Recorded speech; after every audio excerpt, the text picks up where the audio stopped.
சண்டைனா சட்டை கிளியத்தாயா செய்ய, சண்டையில கிளியாத சட்டை எங்க இருக்கு? அதாவது போட்டி வந்து திமுக அதிமுகவுக்கும் தான். இது நடக்கலாம் நடக்காம போலாம். அது எப்படி இருக்குன்றது எதிர்ப்பு எல்லாம் வந்து இன்னும் அதிமுக தாவேகாவை எதிர்க்கக்கூடிய நிலைக்கு போகல. ஒருவேளை ஜனவரியில வந்துருச்சுன்னா அந்த உண்மையான முகத்தை அதிமுகவை பார்ப்பார்கள், கடுமையாக எதிர்ப்பார்கள்னு திரு கோட்டி சொல்றாரு இல்லையா? இல்ல, தமிழ்நாட்டில் நித்யானந்தாவுக்கு பிறகு இவ்வளவு காலம் தலைமறைவாக இருக்கக்கூடிய நபர் வந்து விஜயா தான் இருப்பாருன்னு நினைக்கிறேன். அவர் தான் தலைமறைவாக இருந்து கொண்டு வீடியோ மூலமாக பேசிகிட்டு இருப்பார். இவரும் தலைமறைவாக இருந்து வீடியோ மூலமாக பேசுவார். அவர்கிட்ட கேட்டால் அவர் என்ன சொல்லுவார், நான் கைலாசால இருக்கேன்பாரு. இவர்கிட்ட கேட்டால் நான் ஆஃபீஸில் இருக்கேன்னு சொல்லுவார்.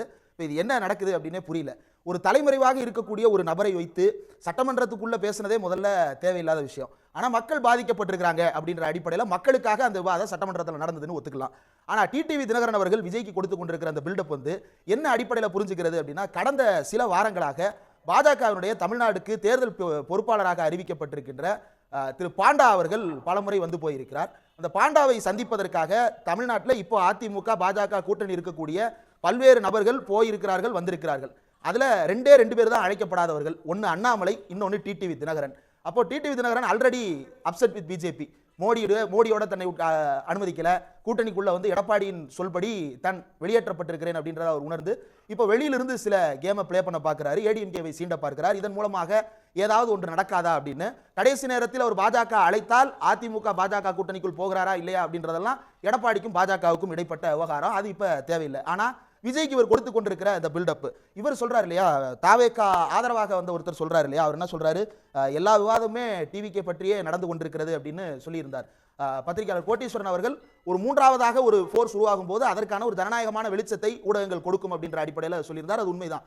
கூடுதலா உலகத்தில் எங்கு அவலம் நடந்தாலும் அந்த அவலத்தை காட்சிப்படுத்த வேண்டியது ஊடகங்களுடைய பொறுப்பு. அப்ப தமிழ்நாட்டின் அரசியலுக்கே பெரிய அவலத்தை ஏற்படுத்தி கொண்டிருக்கக்கூடிய தாவேகாவை பற்றி இது அவலம் என்பதை பேசாமல் எப்படி கடந்து போவதுன்ற அடிப்படையில் ஊடகங்கள் விவாதம் நடக்குதே தவிர, ஒரு தலைவர் இத்தனை நாள் தலைமறைவாக இருந்து கொண்டு இவர் கூட்டணியை பத்தி பேசுறாங்க, எடப்பாடி பழனிசாமி அவர்கள் பிள்ளையார் சொல்லின்னு சொல்றாரு, அந்த பக்கம் ஆர்பி உதயகுமார் அவர்கள் வந்து தாவேகான்ற கட்சியே இல்லாம போயிடும். இப்ப எங்க இருக்கின்றத முதல்ல ஆர்பி உதயகுமார் அவர்கள் சொல்லணும்ல. அந்த கட்சி இப்போது அவர் திருமங்கலத்தில் தான் இருக்கிறாரு, எம்எல்ஏவா இருக்கிறாரு. திருமங்கலத்தில் தாவேகா பொறுப்பாளர்கள் அப்படின்னு சொல்லிட்டு 10 பேர் ஆர்பி உதயகுமார் அவர்களுக்கு தெரியுமா? அப்ப இல்லாத ஒண்ண அவர் ஏன் ஊதி பெரிதாக்குகிறார்? அப்ப அதிமுக தன்னுடைய நிலைப்பாட்டை, தன்னுடைய ஸ்டேச்சரை தனக்குத்தானே ரெடியூஸ் பண்ணி பாக்குறாங்களா அப்படின்னு எனக்கு தெரியல. ஏன்னா இன்னைக்கு பேசும்போது அவர்கள் தன்னைத்தானே வந்து எதுக்கு சிறுமைப்படுத்திக்கணும்? அதிமுகவோ இல்ல அமமுகவாவது கூட்டணி இருந்து வெளியில வந்துட்டாங்க. ஆனா அதிமுக இன்றளவு வந்து கூட்டணியை வந்து வழிநடத்துற கட்சி, தலைமை ஏற்கிற கட்சின்னு தானே சொல்றோம். என்டிஏ இருந்தாலும் கூட அதிமுக தானே தமிழ்நாட்டில் தலைமை. இல்ல, தொடர் தோல்விகள் அவங்களுக்கு ஒரு பெரிய இதை கொடுத்திருக்குது. ஆர்பி உதயகுமார் வார்த்தைகளே பார்க்க முடியாது. அவர் என்ன சொல்றாரு, திமுக அசுரபலம் கொண்டிருக்கிறது, மிருகபலம் கொண்டிருக்கிறது, யாராலும் வீழ்த்த முடியாது என்ற இடத்தில் இருக்கிறது அப்படின்னு தான் தொடங்குறாரு. அதற்கு பிறகு கூட்டணி பலம் அப்படின்னு சொல்லிட்டு அதற்கு பிறகு கோர்ஸ் கரெக்ஷன் பண்ணி அந்த பேச்சை அவர் மாற்றிக் கொள்கிறார். அப்ப இது எங்க இருந்து வருது? தான் தானே 1.5 கோடி தொண்டர்கள், 2 கோடி தொண்டர்கள், எங்களுக்கு இருக்கின்ற பலம் யாருக்கும் கிடையாது அப்படின்னு சொல்லிக்கிட்டு இருந்த அதிமுகவை இன்னைக்கு பார்க்க முடியல. எங்களுக்கும் திமுகவுக்கும் தான் போட்டி அப்படின்னு சொல்லிக்கிட்டு இருந்த அந்த நேரடி சண்டையில் இருந்த அதிமுகவை இன்றைக்கு பார்க்க முடியல. அதிமுகவின் திராவிட சாயலையே இன்றைக்கு பார்க்க முடியல. கடைசியாக திராவிட தத்துவம் சார்ந்து அதிமுக என்ன பேசி இருக்கிறது என்பதை எடுத்து பார்த்தால் எதுவுமே தெரியாது. அதிமுகவினுடைய கேரக்டரிஸ்டிக்கே எப்படி மாறி இருக்கு அப்படின்னா, முழுக்க முழுக்க ஒரு சங்கிமயமாக மாறி இருக்கிறது. பத்திரிகையாளர் ஒருத்தர் வந்தா ஒரு சின்ன ஒரு சந்தேகம், நீங்க என்ன செய்யணும்ன்றத உட்கார்ந்து பாடம் நடத்துறீங்க.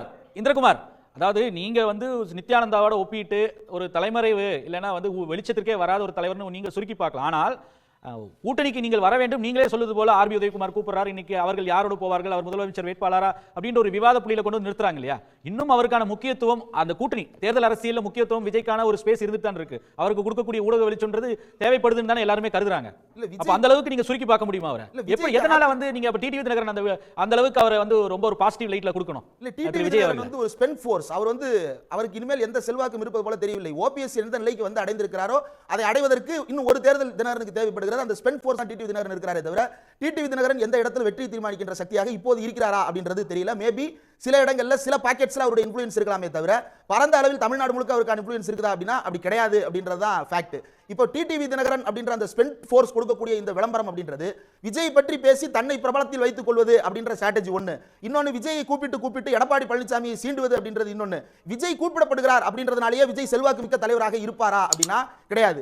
அதிமுக என்கின்ற கட்சியோடு இணைவது அப்படின்றத பார்க்கும் பொழுது அதிமுக என்ன நினைக்குது அப்படின்னா, விஜய் வந்தா தனக்கு ஒரு ஊடக வெளிச்சம். அதிமுக இன்னைக்கு ஸ்ட்ராட்டஜியே கிடையாது. மீடியால என்ன விஷயத்தை பேசுவது, என்ன பேச வேண்டாம் அப்படின்றத பற்றி எந்த விதமான திட்டவட்டமான தெளிவாக விவாதிப்போம்.